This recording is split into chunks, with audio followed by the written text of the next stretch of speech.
Purchase করে নিয়েছে, আমাদেরকে কিনে নিয়েছে। তাই লিডার কম ছিল, কিনতে সুবিধা হয়েছে। হাজার বিশ্বজিৎ মাইতি তৈরি হবে, হাজার নওশাদ সিদ্দিকী তৈরি হবে, লাখো আব্বাস সিদ্দিকী তৈরি হলে কজনকে কিনবেন ভাই বলুন আপনারা? কজনকে কিনবে? হাঁপিয়ে যাবে। তাই আমরা চাই আমাদের দলের প্রাণ পুরুষ প্রতিষ্ঠাতা সর্বে সর্বা পীরজাদা আব্বাস সিদ্দিকী ভাইজান চান যে আমাদের মধ্যে থেকে বেশি বেশি লিডার হয়ে আসুক। একটা উদাহরণ দেবো আপনাদেরকে। তার আগে বলি পার্টিটাকে কীভাবে আপনারা কেমনভাবে আপনারা দেখবেন। আচ্ছা আপনারা বলুন, যারা বিবাহিত আছেন বা যাদের বাড়ি বাচ্চা, কম বেশি সবার বাড়ি বাচ্চা আছে, তো শিশু আছে, শিশুকে আমরা কেমনভাবে লালন পালন করি? বলে পান থেকে চুন খসার আগেই রেডে করে ওঠে, তাই না? তাই তো শিশুকে আমরা এইভাবেই লালন পালন করি। তো যার যেমন সামর্থ্য আছে থাকবে, কিন্তু লালন পালনের আমাদের সর্বোচ্চ দিয়ে আমরা কি করি? চেষ্টা করি না লালন পালনের ক্ষেত্রে? হয়তো কারো দিনে 250 টাকা ইনকাম, আবার কারো দিনে 2500 টাকা ইনকাম, দুজনেই কিন্তু তাদের সর্বোচ্চ দিয়ে তাদের শিশুটাকে বড় করতে তুলতে চায়। যদি আমাদের অবস্থা খুব খারাপ, সারা ভারতবর্ষের একটা সমীক্ষাতে দেখা গিয়েছে 58% মানুষ তাদের সংসারকে চালাতে সক্ষম হচ্ছে না। আর এদিকে শিল্পপতিকে বিহারে প্রায় 1050 একর, প্রায় 3100 বিঘার ওপরে জমি মাত্র 1 টাকা লিজে 33 বছরের জন্য দিয়ে দিচ্ছে। বুঝতে পারছেন? তাহলে কে বড় লোক হচ্ছে? যে বড় লোক তাকে আরো বেশি বড় লোক করা হচ্ছে, যে গরিব তাকে বেশি শোষণ করা হচ্ছে। এই শোষণের বিরুদ্ধে আমাদের সংগ্রাম। তাই আমরা রাজপথে এসেছি, রাজনীতির আঙিনায় এসেছি এই জন্যই, যারা বঞ্চিত, যারা অত্যাচারিত, যাদেরকে শোষণ করা হচ্ছে, যারা নিষ্পেষিত, তাদের কণ্ঠ আইএসএফ। তাই এটা মাথায় রাখবেন, জাত পাত ধর্মের ঊর্ধ্বে গিয়ে যেখানেই মানুষ অত্যাচারের শিকার হচ্ছে তার পাশে থাকতে হবে। যারা অত্যাচার করছে তাদের বিরুদ্ধে আমাদের সর্বোচ্চ দিয়ে লড়াই করতে হবে। আজকে আমাদেরকে এখান থেকে শপথ নিয়ে যেতে হবে। কদিন আগে দেখলেন না দুটো ঘটনা। একটা হচ্ছে মুর্শিদাবাদের একটি হসপিটালে, প্রাইভেট হসপিটালে একটি মুসলিম সম্প্রদায়ের মেয়ে হিজাব পরে ডিউটি করার কারণে তাকে কাজ থেকে ছাড়িয়ে দিয়েছিল। তখন রাজ্যের পশ্চিমবাংলার বিধানসভায় 43টা নওশাদ সিদ্দিকীকে ছাড়া, ভাঙড়ের বিধায়ককে ছাড়া 43টি মুসলিম বিধায়ক আছে। কাউকে 2 কলম লিখতে দেখেছিলেন? বলুন, দেখেছিলেন? লিখেছে কে? ভাঙড়ের বিধায়ক নওশাদ সিদ্দিকী। তাই তো প্রতিবাদ হওয়ার পরে সোশ্যাল মিডিয়াতে সমাজের বিভিন্ন স্তরের মানুষেরা যারা সোশ্যাল মিডিয়াকে ব্যবহার করেছিল, সঠিক ব্যবহার করার ফলে হসপিটাল কর্তৃপক্ষ দিয়ে বরণ করে নেবেন দিন ইসলাম।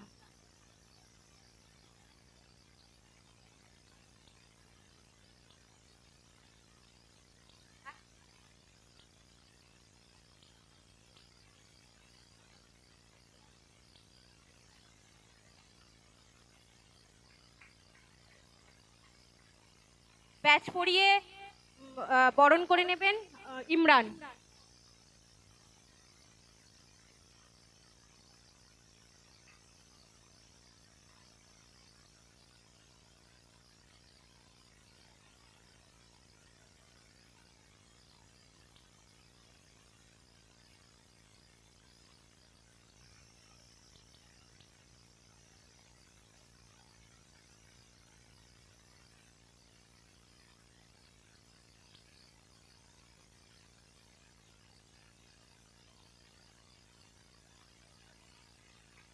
আর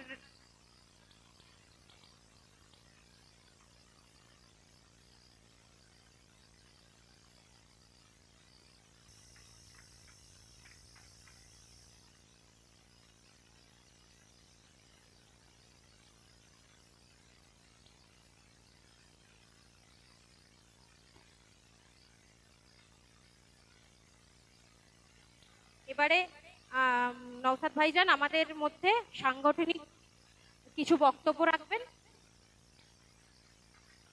যারা কারা, যারা আমাদের দায়িত্বশীল, আমরা পরবর্তীতে আউটডোর মিটিং করব, ওপেন টু ওয়াল প্রোগ্রাম করব, রাজারহাটের বিভিন্ন এলাকাতে গিয়ে পৌরসভা এলাকাতে প্রোগ্রাম করব, যেখানে অঞ্চল যেখানে আছে সেখানে আমরা প্রোগ্রাম করব। আজকে আমরা উপস্থিত হয়েছি সাংগঠনিক কর্মী সভাতে। স্বাভাবিকভাবেই এখানে কর্মীদের উপস্থিতি আছে, উপস্থিত হয়েছে, আমাদের বক্তাদের বক্তব্য তারা শুনলেন এবং বাস্তবের ক্ষেত্রে কিভাবে প্রয়োগ করতে হবে, সংগঠনকে কিভাবে এগিয়ে নিয়ে যেতে হবে, মানুষের কাছে আরো বেশি বেশি করে কিভাবে পৌঁছে দেওয়া যাবে, সেই সব নিয়েই চর্চা হবে এখানে হয়েছে। আর আমি যতটুকু কথা বলবো এর মধ্যেই হবে। আমি ধন্যবাদ জানাই এই রাজারহাট বিধানসভার দায়িত্বশীলদেরকে।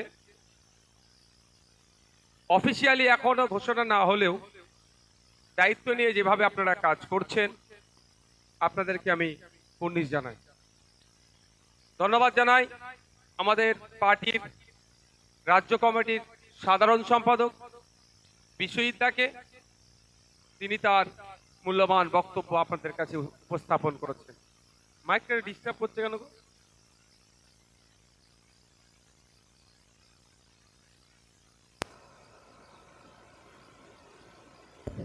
হ্যালো।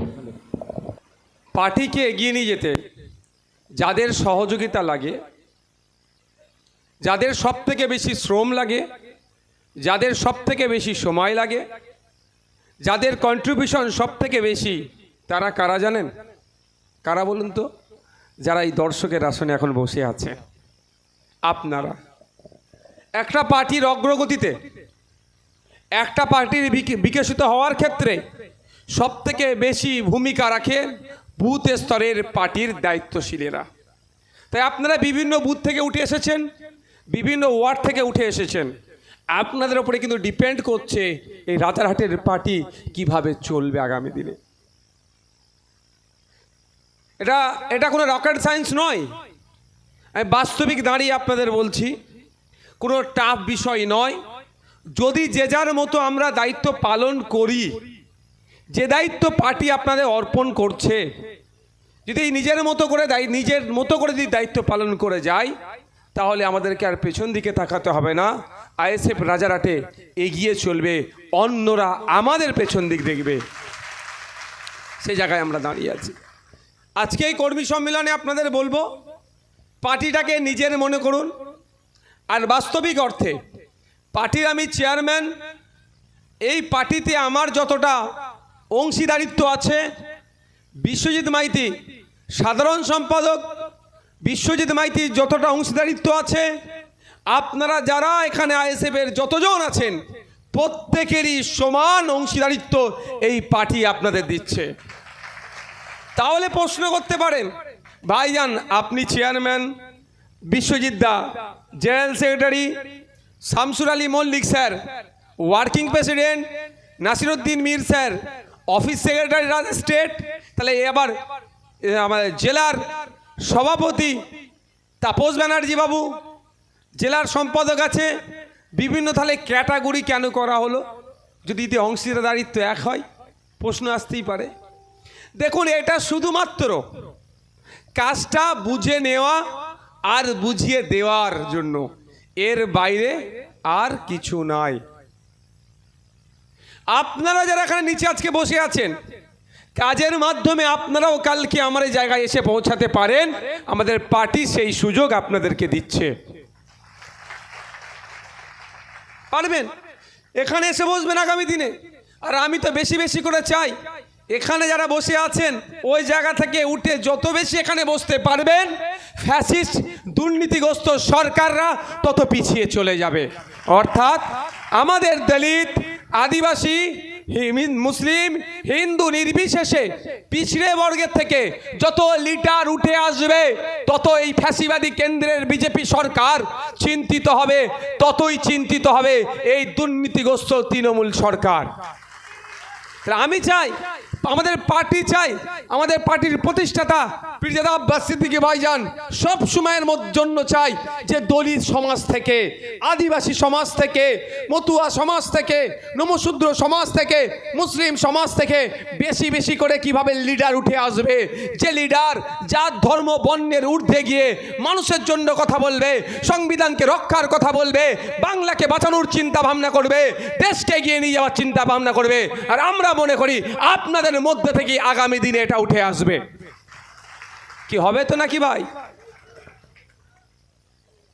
স্বাধীনতার ৭৮ বছর পার হয়ে গিয়েছে, আমরা এবারে ৭৯তম স্বাধীনতা দিবস উদযাপন করলাম।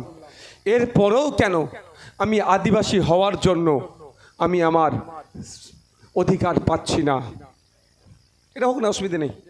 এরপরেও কেন আমি দলিত, আমার সঠিক অধিকার সংবিধান প্রদত্ত আমি পাচ্ছি না? একটু ভাবুন আপনারা। স্বাধীনতার ৭৯তম স্বাধীনতা দিবস আমরা উদযাপন করলাম, এরপরও আমি মুসলিম হওয়ার জন্য আমি আমার অধিকার কেন পাচ্ছি না? আমি পিছিয়ে বর্গের হওয়ার জন্য আমার অধিকার কেন আমাকে বুঝিয়ে দেওয়া হচ্ছে না? এটা আপনারা নিজেদেরকে মনকে একটু প্রশ্ন করুন। কারণ আমাদের মধ্যে লিডারশিপ দেওয়ার মতো ক্যাপাবিলিটি বিল্ড আপ আমরা করতে পারিনি। আমাদের মধ্যে গুটি কয়েক যে ধরনের দলিত, আদিবাসী, হিন্দু মুসলিম নির্বিশেষে পিছড়ে বর্গের থেকে যারা উঠে এসেছে, আমাদেরকে দেখবেন